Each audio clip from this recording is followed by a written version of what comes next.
Hello, everyone, and welcome to the Theater of Football. I'm Mike Hodem, and I'm joined by Patrick Heinrich. Hello, Patrick. Hey, everybody. Hey, Mike.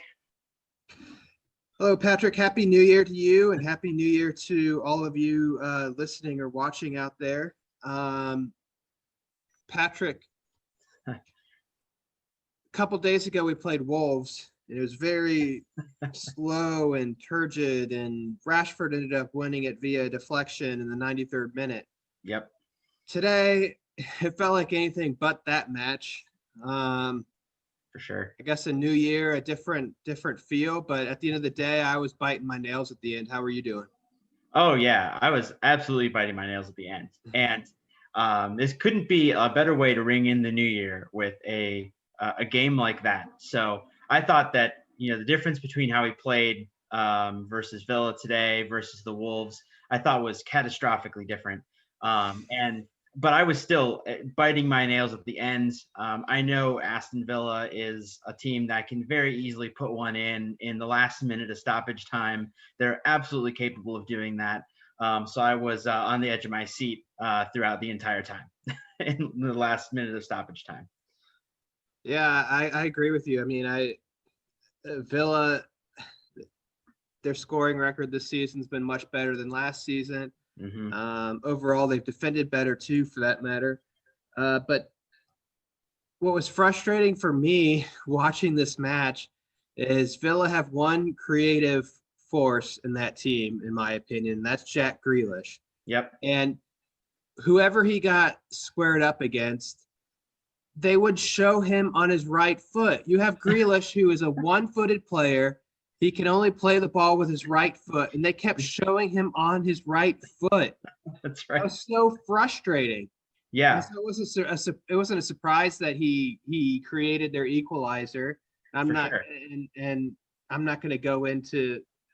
Well, I will go into the logistics behind it. I thought that Wan-Bissaka did a good job to try to slow down the quick free kick, but after he did that, he should have gotten back in position instead of just standing there. Yep. And while he was slowing down that quick free kick, which we apparently have learned well to stop the quick free kick from that Spurs match in October.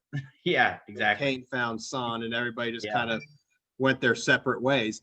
But nobody, none of the forwards got back into position to help recreate our shape. And Wan-Bissaka just kind of stood there out of position, and that was frustrating. Grealish gets down the left, our right, and he's able to turn back in his right foot and put in a good ball to Traore, who put the ball in the net.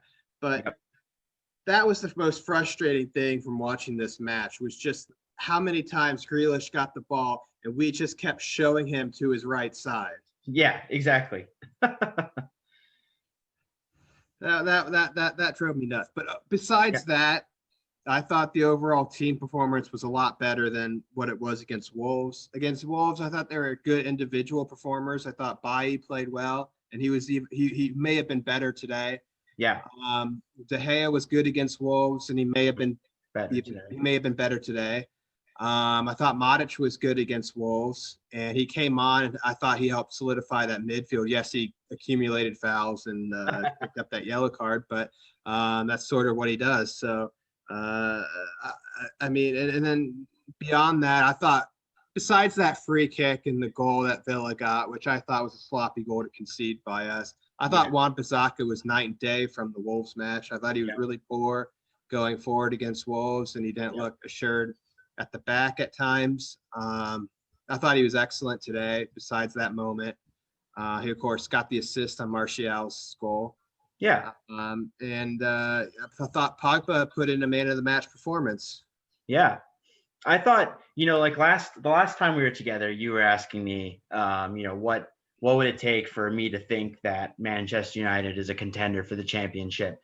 I would say, or to be Premier League champions, I'd say that performance is exactly what I wanted to see to make me think that we are contenders.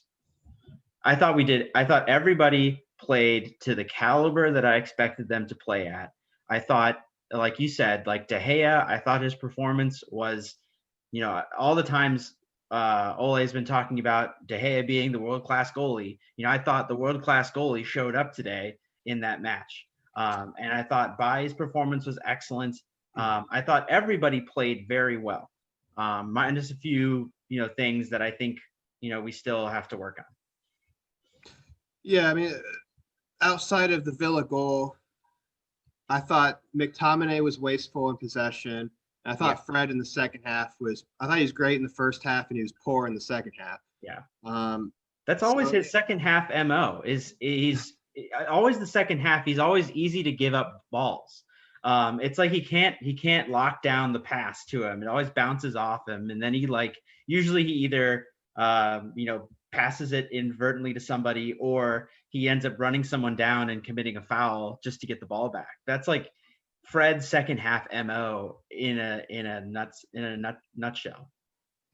Yeah, I mean, I don't necessarily disagree with you. I mean, there's been a few matches this season where I thought he was great in the first half, and then the second half, I'm like, why didn't you come out? And there's actually been a couple matches where it was vice versa. I mean, he would play poorly in the first half, and the second half, he would look like a completely different player. Yeah. And then he's had matches where he put the whole thing together, but today was definitely a tale of two halves for Fred.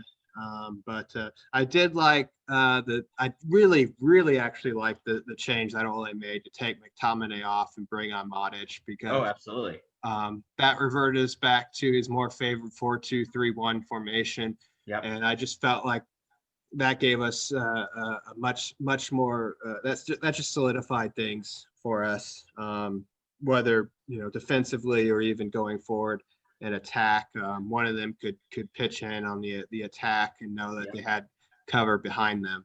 So that's the one thing with the diamond. Actually, there's two things with the diamond that I don't necessarily like, and that's just conceding width to fullbacks. And Villa are a team that do like to get their fullbacks forward this season. And then just the other thing is you have to have a disciplined, defensive-minded midfielder in there, and Fred can do that, but he does tend to want to get into the box, although I don't know if that's well advised. We saw in the first half that Pogba let a cross run to Fred to strike outside the box, and he put it over the bar, and that tends to be his tendency when he gets into those shooting positions. Yeah, shoot from far outside the box, have it go high and wide. and not at all handsome. And not at all handsome. But yeah, Patrick, we are joint top now with Liverpool. Yep. And how exciting. When we were last together, it was just before the Leicester match, I believe. And we on Boxing Day, and we drew that match after leading twice. We were able to grind out, or not, I want to say grind out. We were able to kind of luck into a piece of, luck. Against Wolves late on with Rashford's deflected strike finding the back of the net. And then today, I would call this more of a kind of a grind out result in the end. We led. Tactical victory. Yeah, we led, we conceded, and then we got back on the front foot immediately, won the penalty, and then Bruno put it away, and then we were able to, grind out the result from there. Yep. So you kind of alluded to title challenge before. Do you, now that we've played these 3 matches, do you kind of see us as a potential title contender? Oh, yeah, absolutely. As long as we can keep showing up like we did today, I think we can definitely be a title contender. That's fair. I want to agree with you. It's just that I want to see us. Before. Well, I mean, I just want to see us. It's been what? I guess this is the 8th year since Sir Alex Ferguson retired, and we haven't really contended for a title. Yes, was it the 2017-18 season? We ended up finishing 2nd, but that was a year that City were over the hills and far away by November. I want to see us go to Burnley, get the 3 points there, regardless of what Liverpool do against Southampton on Monday. I want to see us go to Burnley, get the 3 points from there, and then see what we do at Anfield in 16 days time. Yep. Before I officially announce on this platform that we are in the title race. I feel like there'll be a lot of building pressure going into that Burnley match, which is essentially our game in hand from the first weekend of the season, to get the 3 points there. And then more than anything at Liverpool, I just want to see the performance, because if we concede 75, 80% of the possession and Yeah. we lose, 2-0, 3-1, 4-1, then even if we're still in second after that match, I just would not feel good about our position as far as contending for the title. I'd feel okay with us contending for top 4, but that's not really what the goal is at Manchester United at the end of the day. Yeah, for sure. So looking ahead, we had Edinson Cavani yesterday be given his 3-match ban, which I think we all saw coming, so we don't really need to rehash that, but or the reasoning behind that. But see previous video for more info. Yeah, see our video from a couple of weeks ago if you want our take on what happened with Cavani. But he missed today, so 1 down, 2 to go. He's going to miss the City match in midweek, which I believe should happen. I know City had their match against Everton this past midweek called off due to COVID in their camp, but they got back to training, I believe, on Thursday, and it looks like their match against Chelsea on Sunday is set to go ahead. Yep. So I don't see any reason why, unless more cases come up in the camp, why our match with them on Wednesday, I believe, in the Carabao Cup semifinal shouldn't go ahead. So he'll miss that, Cavani. And then he'll miss the visit by Watford in the FA Cup. Yep. So I feel like these are 2 good games for him to miss. I feel like we timed this, we slow played this with the response to the charge from the FA correctly, where we were able to kind of get our result against Villa. Against City, we're probably going to play counterattacking football, which would mean maybe more Martial and Rashford. Greenwood being more important for us to get forward. Against Watford, I actually anticipate Ighalo getting a kind of a farewell start against Watford. Oh yeah, yeah. Not a farewell last 15-minute substitution. It could wind up being that. Yeah, but I actually think if Cavani wasn't suspended, he would start. Yeah. Not that we necessarily need him. Or we should need him for that match, I should say. Yeah. But I feel like Ighalo can and should start that match to rotate the squad ahead of the Burnley match that's now scheduled 3 days after that. To kind of give Martial and Rashford a potential rest. Yeah, I agree. I think it's as far as Cavani, it's probably okay. I mean, it's probably best that those are the 2 matches that he's missing, but I would really love to have seen him in the semifinals for the Carabao Cup, just given the performance he put in the quarterfinals. I would have loved to see him continue that. So, that's just, I think a little bit of fanboy, trying to missing out on Cavani to cement his legacy in the Carabao Cup by putting another ball in the back of the net in the semifinals. But hey, he'll be around for the finals, right? Because we'll crush City, Yeah, that's right. Well, we're going to win that match, and he'll be back for the final against the Spurs or Brentford. Yep. We'll buck the tradition, or buck the old habits with losing to City in the semifinals. That's right. It'll be Ole. It'll be 4th time the charm in terms of semifinals go. So for sure, we can look forward to a final. Knock on wood. I don't know. We'll see. We'll be. I think I'll have you back next week. We'll be discussing that game. I think so. After its conclusion. But Patrick, one more thing before we get going here. Sure. So looking ahead to, and this isn't a United thing. I'm just curious what your thoughts are, because I mentioned that the City match with Chelsea on Sunday is going to go ahead. Yeah. And this match, to me, I know we're ahead of both teams, and whoever wins it's not going to move past us. So maybe it's not a big thing, but I'm really looking forward to this match, right? Yeah. So you look at City, they're going to be without 5 players who tested positive with COVID. I believe 3 of them have been confirmed, and their first choice goalkeeper, Ederson. Then you got Kyle Walker and Gabriel Jesus going to miss out. I don't know who the other 2 players are. They haven't disclosed that, and they don't have to necessarily disclose that. But when we see the team sheet, we'll know who they are. But then you have Chelsea, who haven't been great lately. Yeah. I'm just kind of curious, how do you see this match kind of panning out? I'm think it's going to end in a draw. Yeah. Yeah. I think it's going to be, I don't want to say a bad game, but I think it'll be uneventful. So it'll be kind of like our match with both of those teams at Old Trafford this season. Yeah, it's like yeah, exactly. Let's take the Chelsea United game and the City United game, and create some sort of weird amalgam, and that's what it'll be. Just boring football.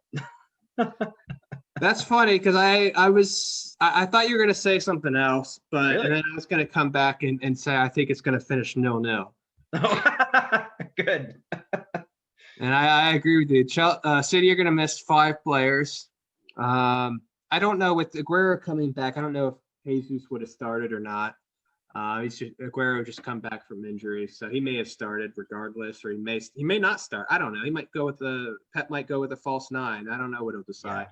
Yeah. But regardless, Chelsea have been struggling to score goals unless Olivier Giroud's on the field.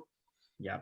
And for some reason, I think Frank Lampard's gonna not start Giroud, kind of like he did against Arsenal, and then the game will be screaming for a goal, and he won't bring Giroud on as one of his 3 subs. Yep. And it'll finish 0-0. Yep. And then we can all make fun of Frank Lampard some more. I mean, that is the goal, right? Yeah, I mean, at the end of the day, when it comes to the Premier League and football, if United can compete for a title, great. But all I want to do is make fun of Frank Lampard. Exactly. But what's that? It'll be. I mean, but the funny thing is that there's six teams tied now at 26 points, or That's right. 26 points. So it's like, also it'll be really funny because it's like a good opportunity for City or Chelsea to like move away from the pack into the next group with like Leicester and Everton at 29 points. Mm-hmm. But like both of them are going to draw, and they're going to be in this weird middle zone, not having quite enough points to get in the next pack, but just being barely ahead of the other pack. So I think that'll be like kind of funny to watch. That's why I'm hoping for a draw. That's true. And then, you can have some of those other teams was it 5th through 10th now with West Ham's win against Everton, right? Are all on the 26 points. So then you can have Tottenham move 3 points. They could potentially win and move out of there. And I know they'll probably be hoping for a draw, but for sure. I don't really care one way or another when those 2 teams play. I don't really like either of them.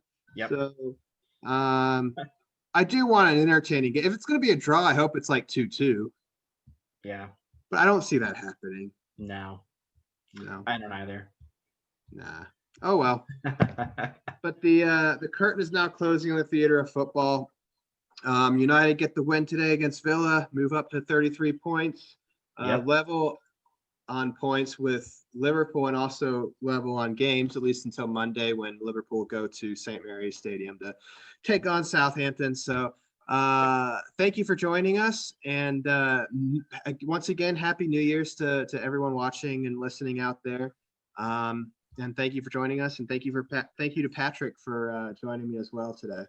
Yeah, thanks. It's great to be here with everybody, and Happy New Year's to you all. Cheers. Take care, everyone. Oh, hello.